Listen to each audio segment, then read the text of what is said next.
When it comes to solo queue in competitive games, there always seems to be issues. Due to its nature, the communication is always lacking, and the randomness combined with the potential for conflicting playstyles between players makes it really hard to trust your teammates in any given solo queue game. Because of this, solo queue players tend to play characters that have more individualistic playstyles, even if they don't provide much to a team, in an attempt to try to put the game in their own hands. In Valorant, the class that most fits the description in the game is Duelist. Their kits often allow for the ability to make plays and potentially get easy kills through flashes or damaging abilities. And there's one duelist who takes the idea of playing for themselves to the next level. This is Reyna in a nutshell.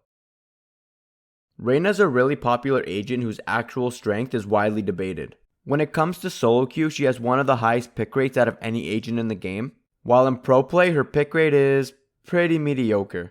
This is mainly because her kit is very selfish, not really providing much value for a team, and instead focusing on allowing Reyna to play more for herself and carry as hard as possible, or throw as hard as possible, depending on how your aim is feeling that day. The main reason for that is because a lot of Reyna's kit is locked until you're able to get a kill. She effectively only has one ability until she manages to get that first kill or assist. So she really is only strong when your aim is better than the average person in the lobby. But when at your own rank, playing her starts to get considerably harder since the average player's aim is close to yours, making it much more difficult to actually use your abilities. But even at their own rank, there are still situations where a Reyna can take over. And you guessed it, those situations are eco rounds. Every Reyna main's an eco fragger. Even if they're not, they are.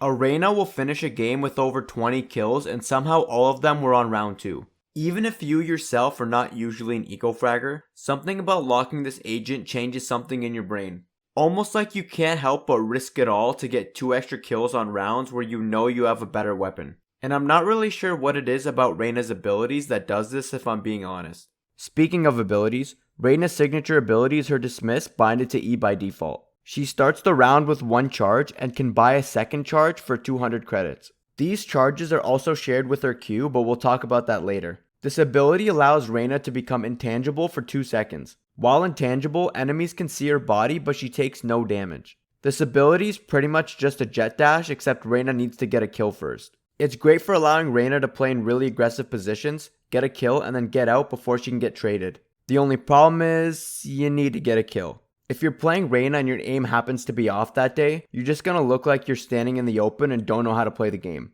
Which you probably don't because you're a Reyna main. The unfortunate thing about Reyna is that she doesn't really help players that play her learn the fundamentals when it comes to positioning. In fact, she kinda does the opposite. Since just like a spoiled child, they were never punished for doing what they shouldn't just because of who they are. And just like those spoiled children, there's nothing you can do to help them grow up because someone else will always be spoiling them.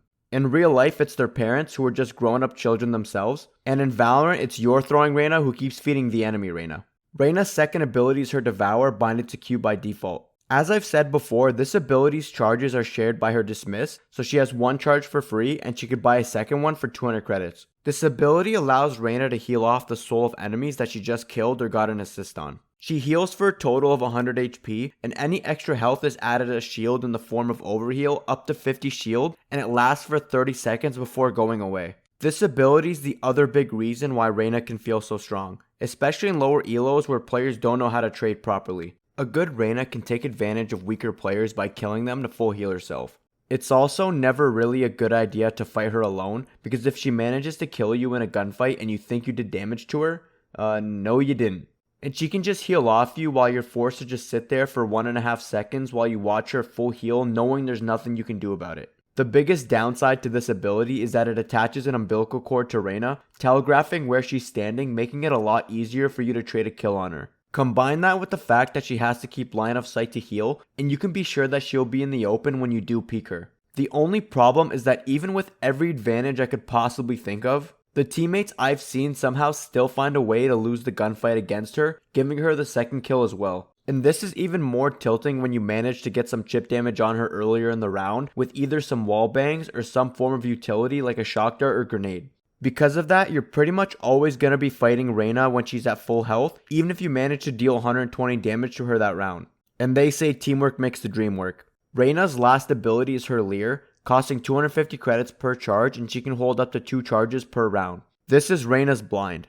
She can throw it up in the air and it'll linger there for 2 seconds, blinding any players that look at it. It can also be destroyed by shooting at it, and it has 100 HP. This flash is pretty annoying to deal with, I'm not gonna lie. Most people would say to just shoot the flash, but if Reyna's using it right, she can catch you with your crosshair placement and your recoil messed up. And you can't even beat her in a 2v1 a lot of the time because most Valorant players are scared of dying in a video game and run whenever they see it. So if you do decide to shoot the flash for your teammates, you'll still be in a 1v1 and die anyways. I would tell you to start shooting the flash here, but people have been saying that for over a year now and pretty much nothing has changed. So keep running from it if you want, but just tell your teammates beforehand so they don't die trying to help you. Reyna's ultimate is Empress and costs 6 ultimate points to be used. This ultimate is kind of overloaded, so I'll try to explain it all. When ulting, Reyna's granted the Empress buff, which lasts 30 seconds. She gets an increased fire rate, equip, and reload speed. She heals instantly off any kill with no orb needed, and she gets unlimited orbs to dismiss with, and her dismiss now lets her go invisible on top of taking no damage. The duration of the ult also renews itself like a gym membership you don't use after she gets a kill. I don't know, I always say this ult is kinda bad when compared to other ones in the game, but every time I hear that voice line, I still get scared. Although I do think there are way better ultimates in the game, there's pretty much no better ult to 1v9 around like Empress. The increased fire rate means that if you get in a gunfight, if the enemy doesn't headshot you pretty much right away, you'll win because you're just shooting faster. And the invisibility makes it so hard to trade a kill she gets because she can kill one of your teammates and then reposition without you really knowing where she went. And she no longer has the disadvantage of needing to keep line of sight to heal off a kill she gets. Yeah, I don't know, man. All I can say is play time, don't throw, and good luck, I guess. Reyna's a very popular agent. She has a very selfish playstyle that makes her very attractive to solo queue players. Her flash, dismiss, and heal can be really hard to deal with and allows her to take advantage of how chaotic ranked lobbies can be. And if you're not careful, she can quickly take over a solo queue game.